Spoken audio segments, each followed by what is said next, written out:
다음 주에도 기대합니다. 우리 옆 사람들과 이렇게 인사합니다. 부활의 주님을 찬양합니다.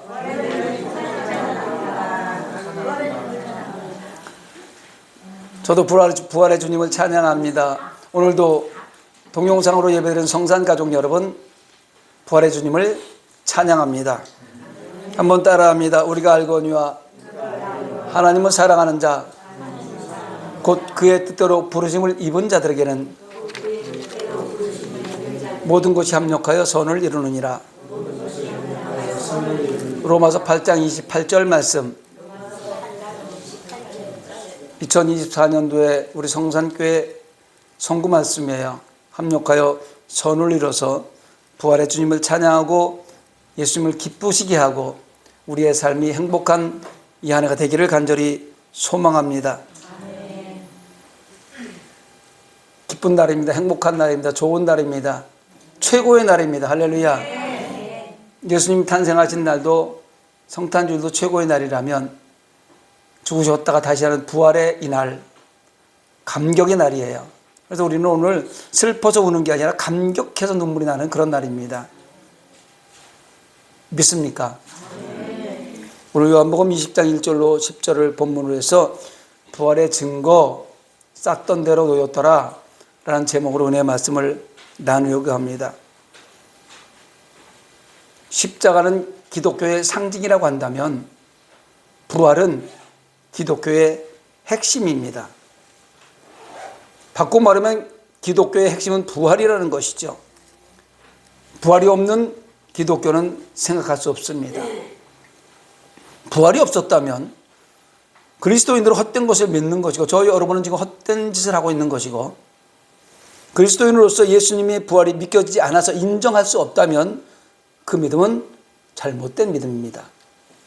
그래서 사도 바울은 성경을 이렇게 기록하고 있습니다. 고린도전서 15장 17절에 보니까 그리스도께서 다시 살아나신 일이 없으면 너희의 믿음도 헛되고 너희가 여전히 죄 가운데 있을 것이요. 예수님의 제자들은요, 예수님께 잡히시던 밤에 모두 도망갔습니다. 그리고 3일 동안 그들도 잡혀 죽을까 봐 두려워서 떨며 숨어 있었습니다. 그랬던 제자들이 부활의 주님을 만나고 변화됩니다.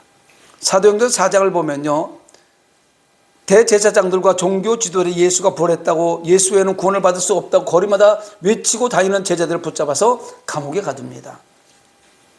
제자들에게 다시는 부활의 복음을 전하지 말라고 경고를 하자 베드로와 요한이 이렇게 그들을 향해서 외칩니다.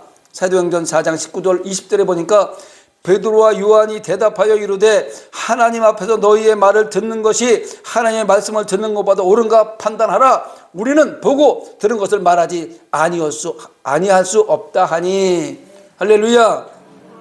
더 나아가서 기독교 2000년 역사 속에서 복음을 전하다가 수많은 사람들이 목숨을 잃었는데 무엇가 그들을 두려움이 없게 만들었을까? 지금 이 순간에도요, 이슬람권에 있는 복음을 전하는 하나님의 백성들이 목숨을 담보로 하고 있습니다. 실제로 죽어가고 있는 사람도 많이 있습니다. 그런데 그들이 죽음을 담보로 두려움 없이 왜 복음을 전하고 있을까? 제자들은 직접 부활의 현장을 목격했습니다. 그 증거가 성경에 정확무하게 기록되어 있기 때문에 목숨을 담보로 복음을 전하기 시작했고 그 믿음을 이어받은 오늘날의 하나님의 귀한 백성들, 복음을 선포하는 하나님의 백성들도 목숨을 담보로 말씀을 선포하고 있는 겁니다. 지금 이 순간도 그리스도의 부활을 믿는 믿음의 소유자들은요, 예수 부활의 복음을 전하는데 두려움이 있어서는 안 됩니다. 예수님 믿으세요. 예수 믿는 길이 천국 가는 길입니다. 예수 믿고 구원받읍시다. 오직 예수입니다. 부활의 예수님을 믿으세요. 이렇게 외치는데 두려움이 있어서는 안 된다는 거예요. 부끄러워할 필요도 없어요. 왜요? 예수님은 부활하셨기 때문에. 부활의 주를 만난 사람들에게는요, 놀라운 변화가 일어납니다. 얼굴 색이 틀리고요, 발걸음이 틀리고요, 언어에 힘이 나요. 예수님 믿으세요? 처음에는 예수님 믿으세요? 이렇게 하다가 부활의 주님 만나면 예수님 믿으세요.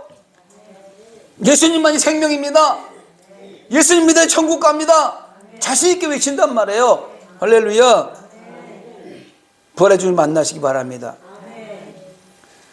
부활의 확신을 가지고 있는 사람들은 세상이 감당치 못하는 길을 걸어가게 되어 있는 것입니다. 요한복음 11장 25, 26절에서 예수께서 이르시되 나는 부활이요 생명이 나를 믿는 자는 죽어도 살겠고 무릇 살아서 나를 믿는 자는 영원히 죽지 아니하리니 이것을 내가 믿느냐? 이렇게 말씀하고 있습니다. 예수님의 부활을 통해서 우리는 하나님의 실제를 깨닫는 것입니다. 우리는 지금 이 순간에도 부활의 힘을 삶의 자리에서 경험할 수 있습니다.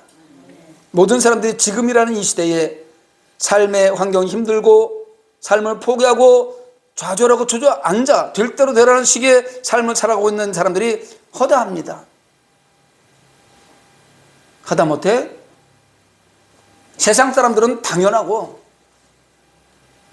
교회 다니는 예수 믿는 하나님의 백성들도 이런 사람들이 있다는 것입니다. 그러나 부활의 믿음을 가슴에 담고 말씀과 기도로 무장하여 살아가고 있는 우리에게는 슬픔과 좌절과 고통을 이길 수 있는 힘, 미래를 바라보면서 새로운 힘을 가질 수 있는 힘이 있다는 것을 반드시 기억하며 살아가시기를 바랍니다. 오늘 거룩한 부활주일에 온 누리에 부활의 소식이 선포되면 더럽고 추악한 어둠의 영은 물러가게 되는 것입니다.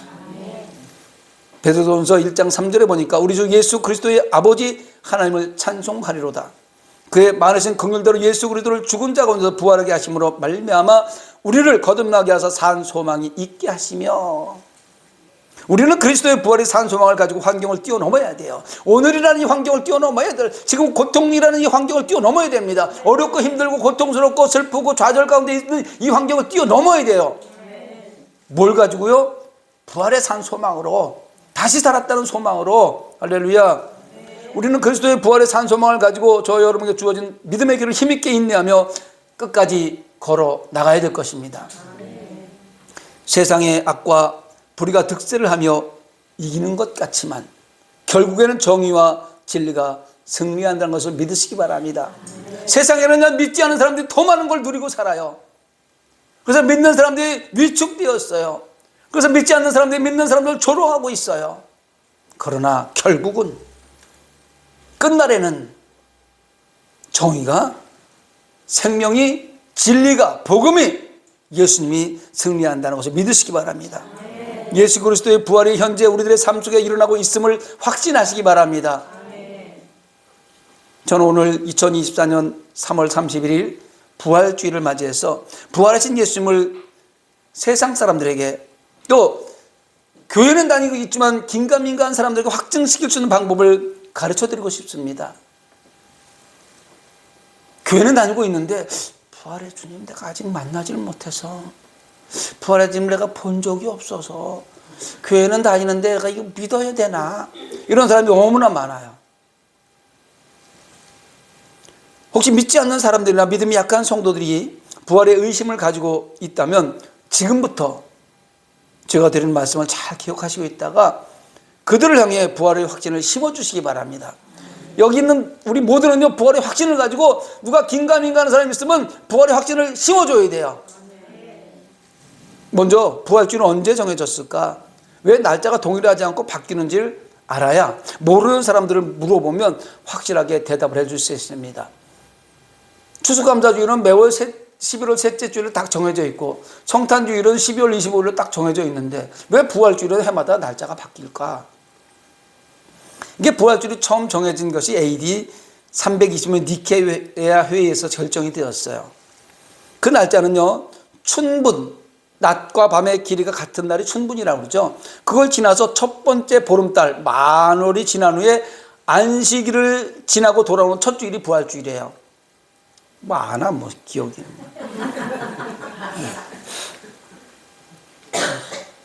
그냥 들어두세요. 올해는 춘분이 3월 20일이었어요. 춘분이. 그리고 보름달이 3월 24일에 떴습니다. 그리고 첫 안식일이 3월 24일 지나 첫 안식일이 어제예요. 3월 30일이에요. 그 다음 날이 오늘 3월 31일이니까 오늘이 부활주일인 거예요. 뭐 아나? 그리고 부활주일 전에 사순절을 지키잖아요. 이 사순절 부활절을 기준으로 40일 앞으로 당겨서 날짜를 계산하면 되는 건데, 사순절의 의미는 아주 중요합니다. 40이라는 숫자가 중요한 거예요. 의미가 있는 숫자예요. 예수님이 공생활을 시작하기 전에 광야에서 40일을 금식하셨고, 또 사단의 유혹도 받으셨고, 노아의 홍수가 40일 동안 계속되었으며, 모세가 계명을 받기 위해서 40일 금식하며 기도했다는 것입니다. 따라서 거룩한 마음과 경건한 삶으로 부활주를 기다림과 준비의 기간을 40일 전부터 시작했던 거예요. 그런데 주일은 제외하고 40일입니다. 원래 주일은 거룩하게 지내는 날이기 때문에 제외되는 거예요. 사순절 기간 동안 하나님을 경외하면서 거룩하게 살자라는 의미에서 정했으니까 주일은 원래 거룩한 날이잖아요. 그러니까 주일을 제외하고 40일을 얘기하는 거예요. 그래서 사순절이 시작되는 날을 제예수요일이라고 해요. 수요일부터 시작돼요. 사순절을 경건하게 보내셨나요?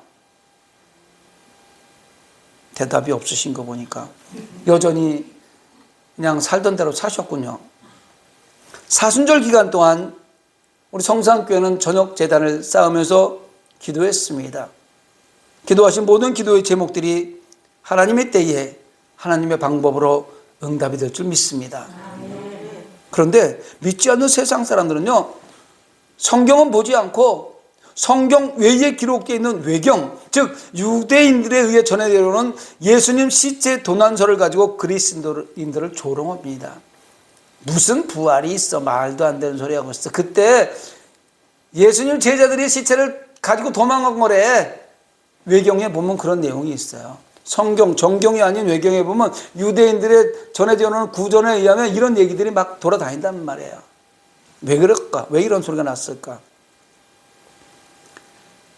예수님의 시체는 제자들이 밤에 훔쳐갔다고 얘기하는 거예요. 왜 이런 헛소문이 퍼졌고 많은 사람들은 이 헛소문을 믿고 있는 것일까? 죽었다가 다시 살아난다는 것 자체를 믿지 않기 때문에 그런 거예요. 예수님께서 부활하신 무덤은 빈 무덤이 되었습니다. 믿습니까? 무덤을 지키던 경비병들이 이 사실을 대제사장들에게 알립니다. 무덤을 지키고 있는 병사들이 새벽 아침에 보니까 무덤이 빈 거예요. 사실은 마태복음 28장 2절로 4절 이렇게 보면 경비병들이 무덤 문이 열리는 모습을 목격하고 무서워서 그냥 굳어버렸다고 성경이 기록하고 있어요. 그러니까 대제사장들이 경비병들을 매수하는 거예요. 마태복음 28장 12절 15절을 보니까 그들이 누구야? 대제사장들과 장로들이 함께 모여 의논하고, 야, 진짜 없어졌어. 예수님이 말씀을 전하면서 공생의 사역 기간 동안에 내가 죽었다가 3일 만에 부활한다고 그런 얘기가 우리가 들었잖아. 근데 진짜 없어졌어. 그리고 의논하는 거야. 그리고 거기 지키는 구인들에게 많이 돈을 주며 이르되 너희는 말하기를 그의 제자들이 밤에 와서 우리가 잘 때에 그를 도둑질하여 갔다 하라.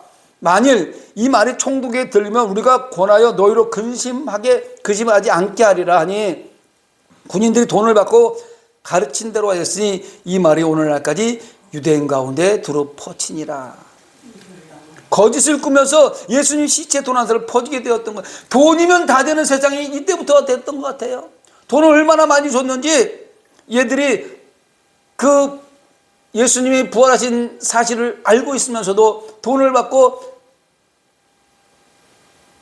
예수님 시체는 제자들이 훔쳐갔다. 이렇게 그냥 퍼뜨린 거예요. 아무도 본 사람이 없으니까. 그런데 성경은 예수님께서 부활하셨다는 확실한 증거를 기록하고 있습니다. 오늘 본문 6절과 7절을 한번 읽어보겠습니다. 시작. 시몬 베드로는 따라와서 무덤에 들어가 보니 세마포가 놓였고 또 머리를 쌌던 수건은 세마포와 함께 놓이지 않고 딴 곳에 쌌던 대로 놓였더라. 할렐루야.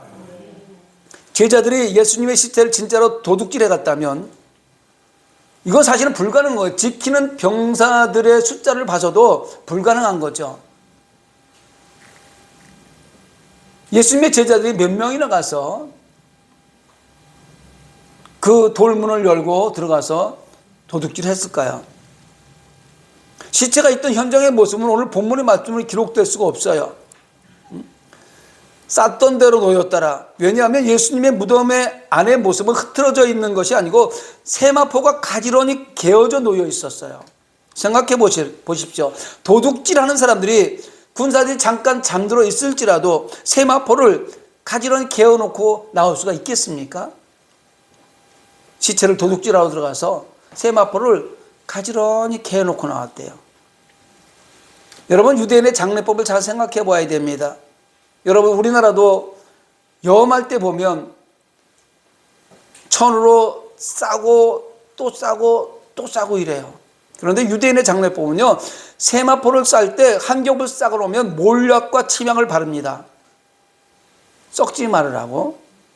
아리마대 사람 요셉이 예수님의 장례를 치를 때 사용한 몰약과 침향은 자그마치 100리트라 정도를 사용했다고 성경은 말합니다. 요한복음 19장 39절에 나오는 말씀이에요. 100리트라의 무게를 키로로 계산하면 35kg 정도 되는 양이 아주 많은 양을 사용했다고 해요. 35kg를 가지고 세마포 한 겹을 싸고 바르고 또 한 겹을 싸고 또 바르고, 그렇게 했다면 예수님의 세마포 옷을 벗길 때 벗겨지지가 않아요. 다 굳어버려서 벗겨줄 수 없습니다. 뒤엉켜서 붙어버리게 되기 때문에 벗겨줄 수가 없어요. 제자들이 경비병들의 눈을 피해서 예수님의 시체를 훔치러 들어와서 뒤엉킨 세마포를 한 겹씩 한 겹씩 벗겼다는 것은 상식적으로 이해가 되지 않습니다. 더하여 벗겨진 세마포를 가지런히 개어 놓았다는 것은 더더욱 예수님의 시체 도난설이 가짜라는 증거입니다. 진짜로 제자들이 훔쳐갔다면 세마포를 막 찢어내서 여기저기 헝클어서 버리고 예수님만 그냥 시체만 가지고 도망가지 않았을까요? 한 가지 더 확실한 증거는요, 머리를 쌌던 수건의 위치와 형태를 보면 부활의 확실한 증거를 확신할 수 있습니다. 7절 한번 읽겠습니다. 시작. 또 머리를 쌌던 수건은 세마포와 함께 놓이지 않고 딴 곳에 쌌던 대로 놓여 있더라. 아멘. 예수님의 부활의 증거는 아주 중요한 단서예요. 오늘 제목을 내서 부활의 증거 쌌던 대로 놓였더라 이렇게 정한 거예요. 제자들이 훔쳐갔다면 머리를 쌌던 수건도 풀어지거나 찢어지거나 세마포와 함께 놓여 있어야 되는데 머리를 쌌던 수건은 딴 곳에 쌌던 대로 놓여 있더라. 저는 염하는 모습을 많이 보았습니다. 염할 때 마지막으로 얼굴을 이제 보여주고 얼굴을 염할 때요, 이 쌀 때 이 몸은 그냥 동글동글하게 싸지만 이 턱도 있고 이래서 이 쌀 때 이렇게 다 들어갔다 나왔다 하면서 쌓여지게 돼 있어요. 풀을 수 없어요. 이게 이렇게 쉽게 풀어지지 않아요. 예수님 머리가 있었던 자리에 원형 그대로 있었다고 오늘 지금 얘기하는 거거든요. 쌌던 대로 놓였다는 것은 원형 그대로 생각해 보십시오. 어떻게 풀지 않고 여기는 들어가고 여기는 두꺼운데 어떻게 이게 빠져나왔을까 생각해 보세요. 유체 이탈의 모습을 얘기하는 거예요. 즉 부활의 확실한 증거를 이야기하는 것입니다. 더하여 여러분, 무덤 입구에 돌문으로 막아놓잖아요. 그 표시를 하기 위해서, 이게 입구라는 것을 표시하기 위해서 하얀색으로 칠을 해가지고 돌문을, 그 무덤을 막아놔요. 그리고 무덤 막을 때 이 돌이 굴러갈까봐 앞에 이렇게 파여져 있어요.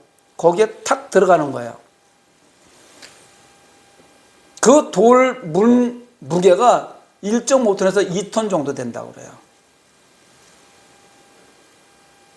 1.5톤에서 2톤을 제자들이 가가지고 경비병들이 지금 지키고 있는데 몰래 가서 그거를 문을 열었다는 그 자체가 있을 수 없는 일입니다. 그래서 성경은요, 마태복음 28장 2절에 보면 천사가 옮겼다고 기록하고 있어요.